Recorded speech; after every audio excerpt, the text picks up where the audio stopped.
సోదరులారా, ఇంకా ఈ ఈ ఈ దొంగల ముఠ మనల్ని బ్రతకనివ్వదు. వీళ్ళు ఎప్పటికి మనోళ్ళు గారు కళ్ళ ముంగట గింత కనకన మండిపోయి కడుపు కాలిన కడుపులతోని మనమంతా అరుస్తూ ఉంటే పిటిషన్ తీసుకుపోయి వేసిరు. చూసినావా? ఇది వాళ్ళ కథ, ఇది వాళ్ళ నీతి, ఇది వాళ్ళ జాతి. అందుకోసమే నా బీసీ సోదరులారా, నా ఎస్సీ ఎస్టీ మైనారిటీ బిడ్డలారా, ఇవాళ వాస్తవానికి ఎస్సీల రిజర్వేషన్ ఎంత కావాలి?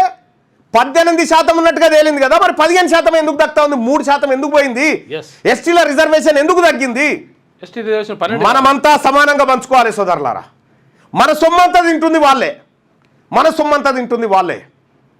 కాబట్టి మనం ఖచ్చితంగా తెలంగాణ రాష్ట్రంలో ఉన్నటువంటి ప్రతి బీసీకి, ప్రతి ఎస్సీ ఎస్టీ మైనారిటీ బిడ్డలకు కూడా దండం పెట్టి చెప్తా ఉన్నా, వీళ్ళు మనల్ని బతకనియరు.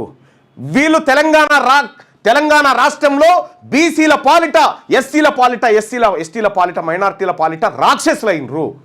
కాబట్టి మన పార్టీ మనకుంటే, మన ఓటు మనకుంటే ఒక్క దెబ్బకు ఒక్కటే సంతకంతో ఈడబ్ల్యూఎస్ కోటా రద్దు చేయొచ్చు.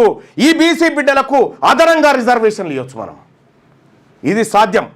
అందుకోసమే ఇందులో తెలంగాణ రాజ్యాధికార పార్టీలో చేరండి, పోరాటం చేద్దాం, ఓట్ల పోరాటం చేద్దాం. రోడ్ల మీదకి ఎక్కి ధర్నాలు కాదు, ఓట్ల పోరాటం చేద్దాం.